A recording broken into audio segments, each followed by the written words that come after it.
sur Thierry Ardisson avec de nombreux extraits et des commentaires.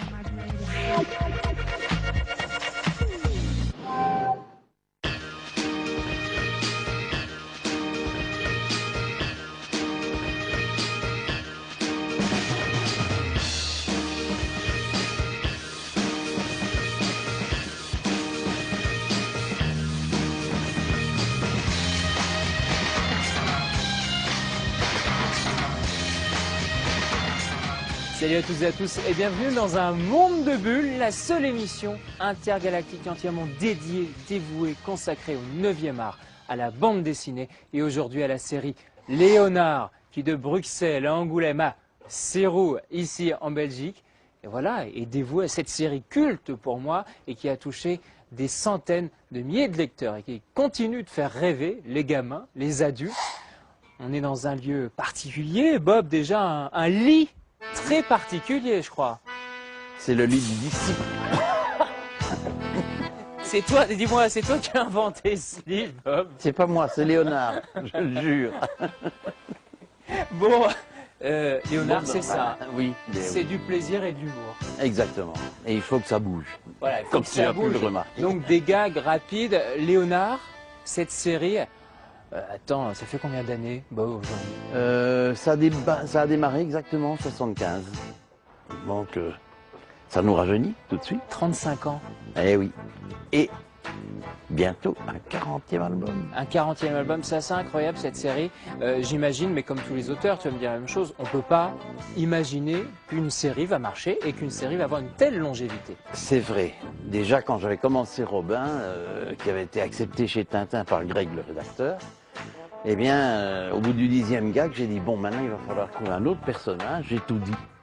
Puis j'ai trouvé un 11e gag. Puis comme ça, on est monté jusqu'à 875. Ça veut dire que c'est une sorte de discipline intellectuelle? Plus tu crées du gag, oui, plus il vient? Plus mon esprit s'en nourrit pour en trouver d'autres, je sais pas. C'est un peu comme un bouillon de culture. Un bouillon de culture, mais c'est joli. C'est très beau, mais tu te rends compte, bientôt 40 albums, le nombre de gags que tu as créés quand même?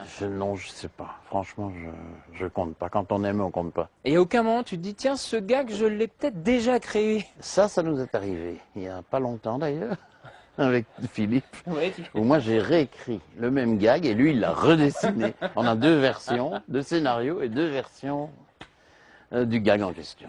Bon, ce qui est incroyable, 35 ans après, quand tu regardes la série, quelle émotion tu as à continuer à créer Léonard et puis voilà, tous ces personnages de papier qui est auteur. Mais c'est amusant parce que chaque fois, évidemment, comme j'en ai écrit pas mal, c'est vrai, je ne sais pas combien de pages j'ai écrit, mais c'est chaque fois un nouveau défi pour essayer de rester dans une cohérence de vie de l'univers de Léonard et en même temps de raconter quelque chose de nouveau. Mais ce qui est très étonnant, c'est que c'est à la fois un héros complètement intemporel et en même temps qui est très dans l'actualité. Tu as suivi chaque année après année ce qui se passe dans nos sociétés, en France et en Belgique et ailleurs. Ah oui, mais j'ai même certaines revues scientifiques qui nous disent ce qu'il y aura demain. Enfin, demain c'est congé. T'es une sorte de prestidigitateur. Je joue avec le temps. T'es un Nostradamus de la bande dessinée alors. Tu imagines ce qui va se passer dans quelques années? Non, je n'imagine pas. Je me base sur des données qui donneront les résultats dans 10 ans. Mais c'est amusant de l'imaginer. Alors, ce qui est aussi incroyable avec ce Léonard, c'est qu'il en fait beaucoup voir aux disciples. J'imagine que le disciple, heureusement, n'existe pas, puisqu'il serait mort 200 fois avec toi, avec tout ce que tu lui as fait subir. Si pas plus. Ah, il se fait exploser la tête, cramer la tête. Je pense que le seul but de Léonard, dans sa tête à lui évidemment, c'est qu'il ne peut évidemment pas être blessé, puisque c'est lui qui est le générateur d'idées. Donc, imaginez que je ne vais pas tester mes inventions, on ne sait jamais. Ouais. Mais en fait, il sait toujours. Ouais. Ça finit toujours par un coup. C'est comme les rois qui faisaient goûter en fait leur gâteau pour pas être empoisonné. Hein, Léonard a son testeur, c'est le disciple. Mais le disciple, j'ai trouvé, moi, au fur et à mesure des albums, qu'il se rebelle de temps en temps un petit peu. Il se dit, bon, il y en a marre quand même. Surtout qu'il aime la science et que c'est plus tout à fait sa joie par moment. Voilà, et puis quand Léonard invente une machine où il dit bon, bah, tu n'auras plus besoin de te réveiller, l'autre lui dit oui, mais il est quand même 11 h du matin, c'est très tôt. Oui, il c'est dit ça. non, il est 11 h 02, ça va. Non, c'est ça, hein, c'est le grand principe. D'ailleurs, j'avais trouvé une phrase assez amusante. C'était que le disciple était tellement paresseux qu'il essaye de faire coïncider ses levées prématurés, ses levées tardifs avec ses couchers prématurés par le biais de siestes prolongées. Donc, C'est mathématique. une sorte de 24 heures sur 24 de repos. Exactement.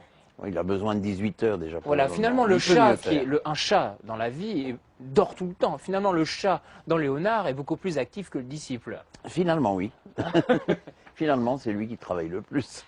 Je disais, il y a eu des numéros spéciaux de Science et Vie Junior, par exemple. Oui, Il utilise les machines, qui plongent dans l'univers de Léonard. Tout ça, finalement, fait en sorte que tes univers sont partagés par beaucoup de gens. Tu te rends compte de ça? Non, mais Tu t'en fous un peu? Non, le truc qui m'a fait le plus plaisir, c'est qu'on comprenne où je voulais les amener d'une façon humoristique. Parce que avec Robin Dubois, c'était pas gagné non plus, parce qu'au début, il y avait des courriers des lecteurs où il disait il faut jeter ça dehors, en dehors de l'hebdomadaire. Et alors on était un peu déprimés, évidemment. Mais Greg, il l'a maintenu parce que lui, il avait le flair. Ouais. Mais tu as le sentiment que justement que l'humour en bande dessinée, oh, c'était pas forcément très bien accepté, ou alors c'était un peu dénigré. Oui, non, mais c'était un peu, peut-être pour l'époque, trop anglo-saxon. Et nous, on sort du moule Tex Avery, Monty Python et tout ce qu'on peut imaginer dans l'anglo-saxon et de l'autre côté aussi. Et voilà, donc on leur a laissé, heureusement, l'éditeur a laissé le temps au lecteur de rattraper le train en marche. Mais il t'aura fallu quand même quasiment 40 albums pour être consacré, notamment dans un grand festival, voilà, comme Angoulême. C'est-à-dire, on aime bien un peu les bandes dessinées underground, un peu intellectuelles. Et pourtant, Léonard, qui est touché, qui est lu par des... Mais dis-le que j'écris des bêtises. Mais non, mais justement, tu fais rire, tu donnes du bonheur à plein de gens, finalement. Ça devrait être remboursé par la sécurité sociale. Bon bah voilà, je suis d'accord avec toi. Tant au point de vue dessin qu'au point de vue... Voilà, même si la sécu se casse la gueule, c'est pas grave, au moins... Bah, de toute façon, on va pas entrer dans un débat dont nous sortirions perdants. On peut rembourser Léonard. Voilà. Bon, Bob, en tout cas, bah, très bonne année 2010 avec 1000 choses. Ah ben on croise les doigts. Voilà, pour toi la série. On en parlait, on va rencontrer Philippe, hein, ton compère, maintenant. Et juste avant, on va rencontrer un jeune qui débute en bande dessinée, il s'appelle Moebius. Voilà, un petit jeune. Bien, et on aime bien. bien donner leur chance aux jeunes dans un monde de bulles. J'ai dit à sa maman que j'aimais beaucoup ce que faisait son petit. Voilà, et ce petit a, je pense, beaucoup d'avenir devant lui. Il reprend son personnage fétiche d'Arzac, à qui il va faire vivre encore de grandes aventures. On a rencontré Moebius lors d'une exposition à Paris. C'est parti.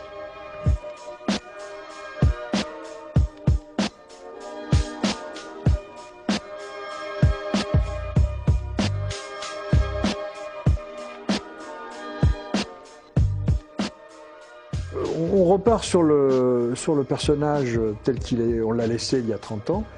C'est un personnage qui donc survole des paysages, le désert, une planète immense, sans rien. Et puis, parallèlement, un vaisseau de ligne interplanétaire, interstellaire, qui transporte une princesse et son fils, est attaqué par des pirates. Et à la suite de quelques péripéties, le petit prince, le jeune, le garçon, va se retrouver projeté sur la planète où se trouve Arzac.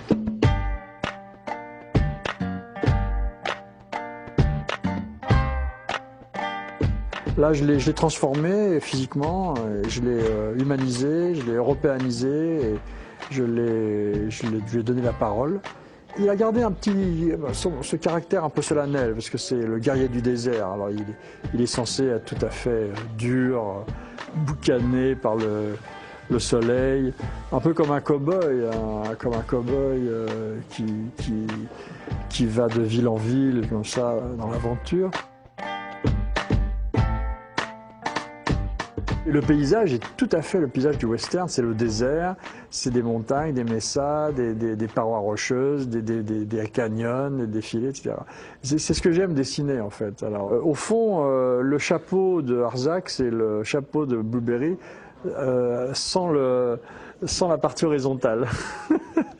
Donc, au lieu que ce soit un cheval comme Jolly Jumper de Lucky Luke ou le cheval de Blueberry, bah, là on est avec une espèce d'animal volant qui lui sert d'animal de trait, quoi. C'est un univers qui a été exposé il y a 30 ans avec une focale très, très étroite. Et en fait, mon travail consiste à élargir le champ et à montrer que Arzac n'est qu'un petit point dans un univers très vaste. Ah bah, j'ai une autre histoire de Arzac prête, là, magnifique, elle est mieux que celle-là encore.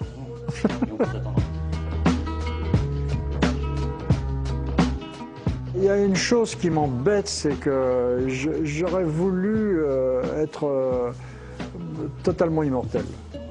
C'est-à-dire continuer à faire de la bande dessinée pendant encore 2000 ans. Pour aller jusqu'au bout de Blueberry, de Arzac, du Major, de tout, terminer toutes mes histoires, en faire des nouvelles, et puis ainsi de suite.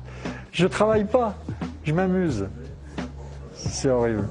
C'est un scandale.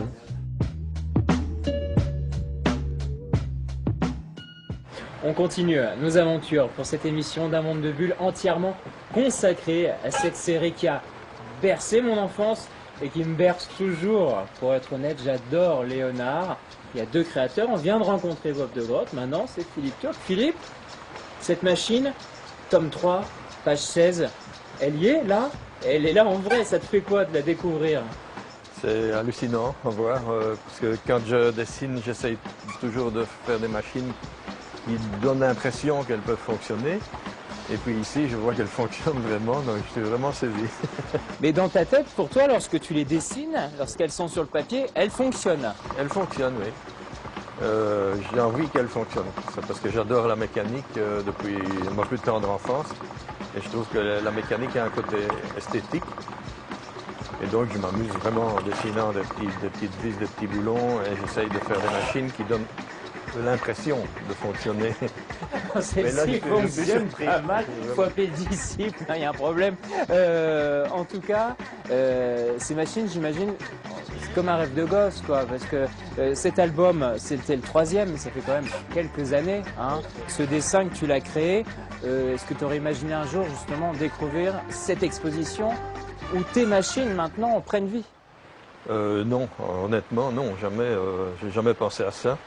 J'ai toujours dessiné pour m'amuser, pour le public, donc maintenant de les voir en 3D, c'est surprenant, c'est vraiment un grand plaisir. Quand tu étais gamin, tu dessinais déjà des machines comme ça, J'avais pas encore pris conscience que j'aimais le côté esthétique de la mécanique. Par contre, je démolissais tous mes jouets pour voir les rouages qu'il y avait à l'intérieur. Comment ça marche? Voilà, oui. Alors, j'en reviens quand même à cette page 16. On voit cette machine, en plus, qui prend une pleine page. Hein, c'est pas souvent le cas dans Léonard. Tu t'es dit, tiens, si ça tourne comme ça, en bas, ça va aller sur le piston, ça va faire tourner. Ça, tu te le dis dans ta tête pour qu'il y ait une vraie logique? Oui. Mais je me permets quand même de temps en temps une petite fantaisie, sinon ce serait quand même trop compliqué. Mais enfin, je passe énormément de temps à dessiner toutes ces mécaniques. Je prends vraiment le temps nécessaire pour que ça ressemble à quelque chose. Alors, cet album, c'est le 3e, il y en a eu beaucoup depuis. Ce qui est très étonnant, c'est à la fois la longévité, la fidélité du public, et d'un public qui se renouvelle, à la fois les gens comme moi qui l'ont lu il y a longtemps et qui continuent, puis tout un jeune public. Léonard, c'est un héros intemporel, en tout cas c'est comme ça que vous le créez avec Bob? En fait, on ne s'est jamais posé de questions. On a fait ce qui nous plaisait, ce qui nous faisait rire nous. Et on le découvre par après qu'il y a un public de très jeunes, de beaucoup plus âgés. Et bon, c'est tant mieux, évidemment. Non, c'est ça, notre but, c'est de faire rire tout le monde. Mais comment tu expliques sa longévité? C'est justement parce qu'il est dans une époque, c'est un petit peu intemporel, parce que Léonard, on le sait, crée des machines, des concepts, des idées, qui sont à la fois des idées qu'on connaît dans notre société aujourd'hui, des idées d'hier. Et bon, il est à cette époque qu'on peut imaginer, de Léonard de Vinci, évidemment. Mais tout ça fait en sorte qu'aujourd'hui, quelle que soit la génération, on peut s'y retrouver et prendre du plaisir. Oui, mais je ne sais pas, c'est peut-être la panoplie de personnages. Il y a le chat, la souris, le disciple. qui peut parfois faire penser à Gaston. Léonard peut faire penser à Merlin l'Enchanteur. Donc c'est une alchimie finalement. Mais nous, Bob et moi, on ne comprend pas, on ne sait pas exactement comment ça fonctionne. Comment ça marche auprès du public. C'est pas une machine comme ça, où il y a des rouages. Les rouages de la bande dessinée sont souvent plus compliqués. Tu nous parlais du disciple.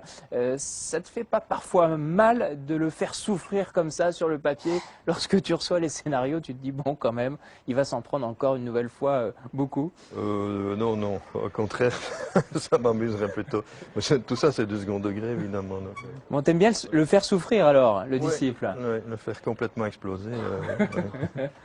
Exploser le disciple. En tout cas, ça lui arrive souvent, hein, malheureusement, avec le génie Léonard. Les autres personnages, t'en parlais, le crâne, le petit chat, la souris, tout ça font partie d'un tableau complet, quoi, qui équilibre l'histoire. Dès le départ, il y avait tous ces personnages, dès les premiers albums?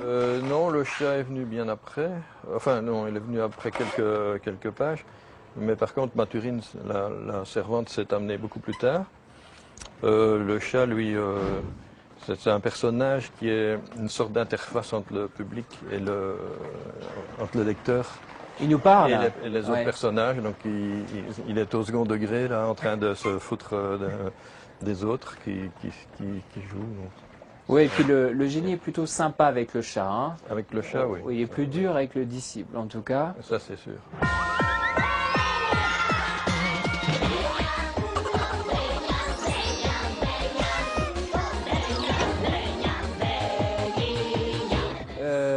Léonard, quand tu regardes, bon là on est sur les premiers albums, mais tous les albums, toute cette série, on le disait, on ne peut pas expliquer le succès, c'est une alchimie qui est difficile à expliquer avec le public.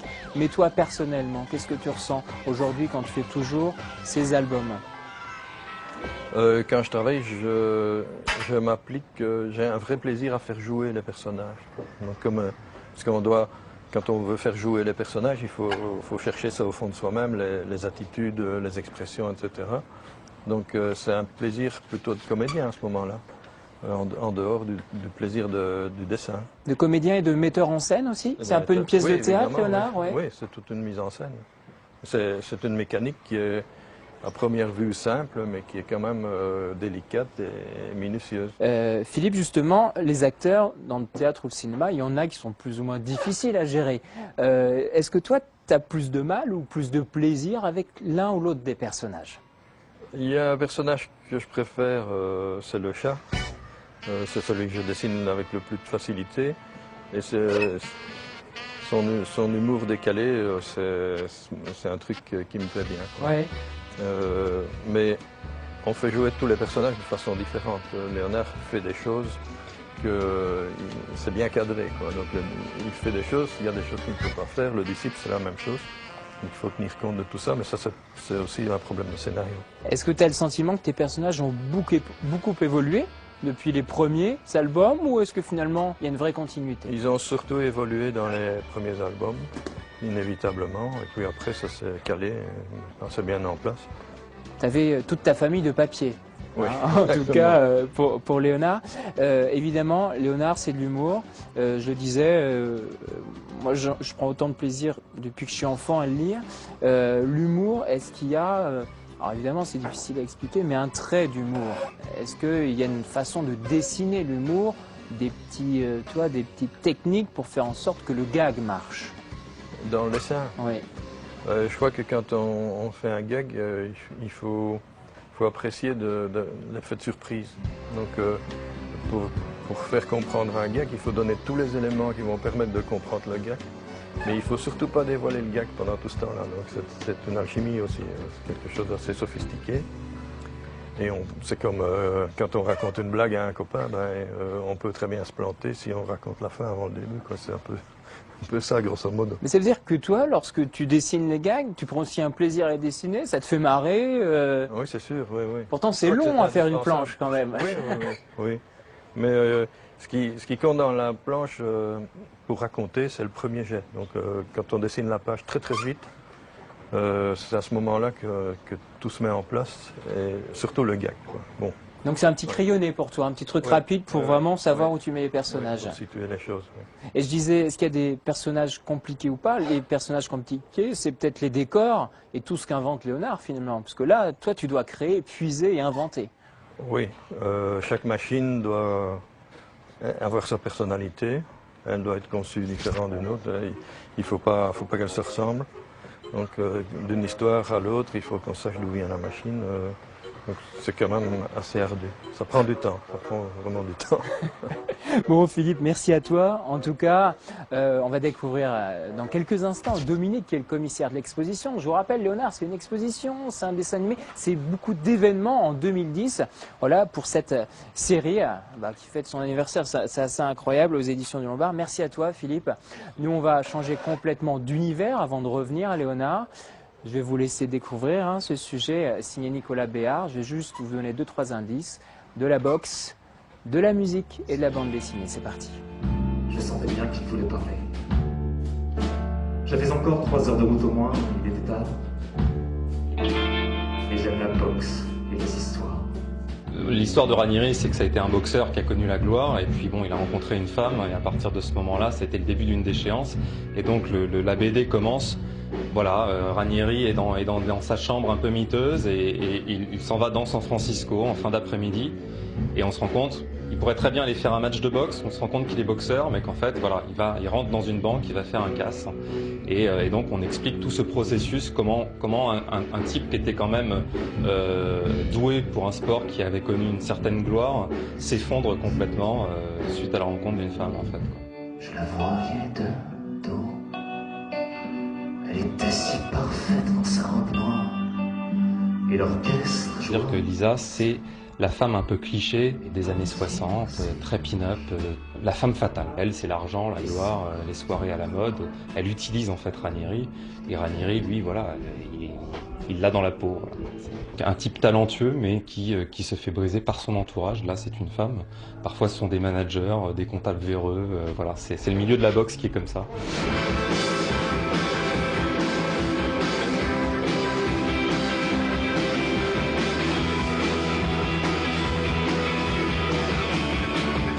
La BD qui s'est fait autour du disque. Le disque a été fait en 2007. J'avais pas vraiment trouvé de dessinateur qui correspondait à l'univers du disque. Et puis début 2009, je suis tombé sur Petite Coupure de Vincent Gravé dans une librairie et j'ai eu le coup de cœur en fait pour le style. Je me suis dit que c'était exactement ça qu'il fallait. Et voilà, le pont s'est fait. Il a aussi trouvé que mon univers, qu'il y avait un lien entre nos deux univers. Et donc voilà, on a décidé de partir sur un projet commun. Là, c'était intéressant d'avoir comme trame finalement des textes de chansons, un album concept. Tout était là. Et nous, ce qui nous intéressait, c'était ce qui m'intéressait, c'était de faire des passerelles entre sa musique, ses ambiances. En fait, quand je dessinais, j'écoutais en même temps son CD. Donc c'était assez magique, quoi. Tout d'un coup, il parlait d'un casse et j'étais en train de dessiner le casse.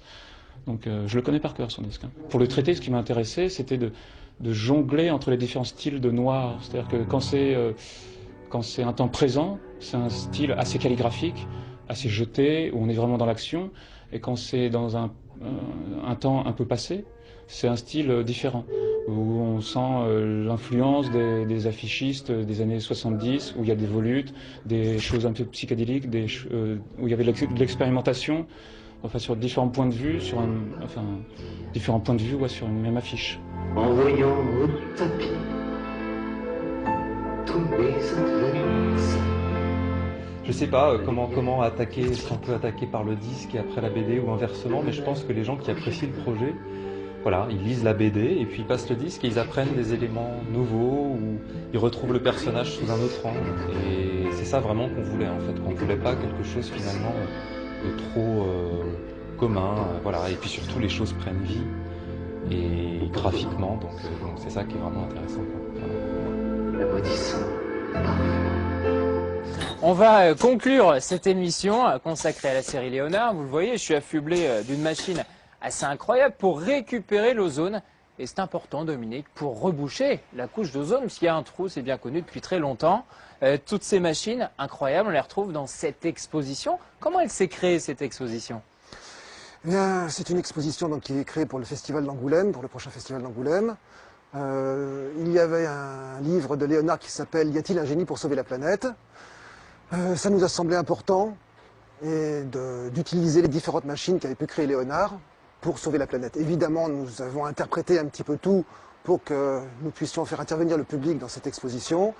Et on a donc créé 3 machines liées aux gros problèmes actuels de l'environnement, donc à savoir le trou dans la couche d'ozone, à savoir la fonte de la banquise, le réchauffement de la planète, et puis le dernier point pour sauvegarder encore l'environnement, le recyclage et le tri des déchets.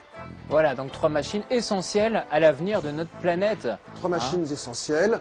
Donc il y en a une qui est l'aspirozone que tu as sur le dos. L'aspirozone, elle est là. Ah, je peux faire un tour, hein. Je vous montre, la bestiole. Donc le principe, c'est que Léonard va récupérer, puisque nous aurons un Léonard et un disciple dans cette exposition, qui vont présenter à un public, j'espère, satisfait, content, gai, vif, enjoué, d'abord de récupérer l'ozone, ensuite, Oui. Donc avec l'aspirozone. Ensuite, nous emmènerons le public vers Banquisateur. Banquisateur, qui est une super machine à fabriquer de la glace pour aller sauver les ours polaires et se prémunir de la montée des eaux. Et la 3e machine qui est derrière moi, qui est Recyclator, pour trier les déchets. Geste que nous faisons tous les jours maintenant. Voilà, on le voit Banquisateur sur la planche, hein, qui a servi à créer cette machine. Le disciple, il va à fond. Hein. Il y va à fond, simplement Voilà. que le pauvre disciple ne pédale pas assez vite, parce qu'il doit créer de la glace, mais il ne va pas assez vite, alors il va d'abord créer de la vapeur d'eau. Donc Léonard va le gronder, lui envoyer un coup de tromblon dans le nez. Il va pédaler un peu plus vite, mais là il va créer de l'eau. Donc 2e état de l'eau. Et finalement il va réussir à créer de la glace qu'on se dépêchera d'envoyer rapidement sur la banquise. Voilà, mais il faut le dire, au début, Léonard lui avait dit « Est-ce que vous aimez la glace au chocolat ?» C'est une sorte de motivation. Oui, mais ça c'est là tout le génie de Léonard. C'est qu'il trouve toujours des subterfuges pour motiver son disciple, ce cher Basile. À faire des choses compliquées, parfois dangereuses. Hein, en tout cas. C'est ce que nous allons essayer de retrouver dans l'exposition. Le pauvre Basile va se prendre des coups de maillet, des coups de tromblon. Il aura aussi son heure de gloire parce que on le verra dans la salle Recyclator où il va inventer l'art. Ce qui va fondamentalement vexer Léonard. Eh oui. Parce que Léonard, c'est un grand artiste, paraît-il. Voilà, exactement. Cette exposition, évidemment, c'est Angoulême, c'est le lieu incontournable pour présenter une telle exposition. Je pense que c'est le seul lieu où nous pouvons présenter cette exposition. On ne dit pas qu'après, elle ne tournera pas en France et en Navarre et en Belgique, mais pour l'instant, c'est vrai qu'il était temps d'abord de rendre hommage à Léonard. On en a parlé, 2010, c'est quand même l'année du 40e livre, des 35 ans de rencontres, de la création de Léonard, du dessin animé. Et puis effectivement, il fallait aussi faire quelque chose pour... il était temps de leur rendre un hommage, parce que ce sont des gens qui ont accompagné le festival depuis toujours aussi. Mais Dominique, je sens le grand fan de Léonard qui est en vous. Moi, j'ai toujours apprécié d'abord la bande dessinée, évidemment, mais j'ai découvert Léonard sur le tard, puisque d'abord j'ai lu énormément les aventures de Clifton qui avaient été créées, qui avaient été repris par Turc et de Grotte. J'avais lu Léonard dans Achille Talon Magazine, puisque c'était paru en 75 dans cette revue. Et puis, j'avais plus l'âge aussi pour lire tellement ça. Et puis, je m'y suis remis petit à petit, et sous la pression de mes enfants d'ailleurs. Voilà, ils ont eu raison. Ils ont eu raison, et maintenant, il y a les 40 livres qui traînent à côté de mon bureau pour l'instant, pour préparer l'exposition, et en même temps, ça me fait rire parce qu'il y a un montage dans le gag qui est assez subtil. Et chose qu'on a essayé de retrouver avec l'équipe du festival dans la préparation des petites scénettes de l'exposition. Voilà. Donc à base de jeux de mots plus ou moins ridicules, à base de scènes extraites des livres, donc le lys qui se casse, que je l'ai dit tout à l'heure, les tromblons et autres scènes habituelles de la bande dessinée. Bon, merci Dominique. Voilà. Je t'en prie, cher ami, c'est un plaisir. 2010, année exceptionnelle pour Léonard. Exposition Angoulême, dessin animé, et évidemment le 40e album. Voilà, tout ça. Merci à toi Dominique. À très bientôt. Nous, on va quitter ce lieu de perdition et totalement fantasmagorique pour ceux qui sont fans de Léonard, comme moi depuis tout petit. Je vais maintenant m'envoler dans le ciel belge, le ciel bleu, éclairé, poétique. C'est le ciel de Belgique, comme nous le connaissons tous. Et je vais aller récupérer un peu d'ozone pour moi aussi donner ma part au développement durable. Ciao et à la semaine prochaine dans un monde de bulles.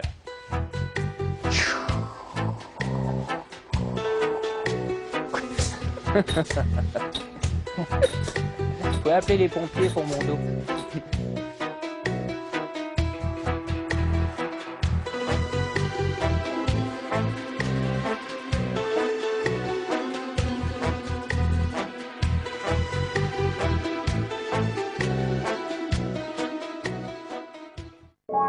jambon sur le du beau corps.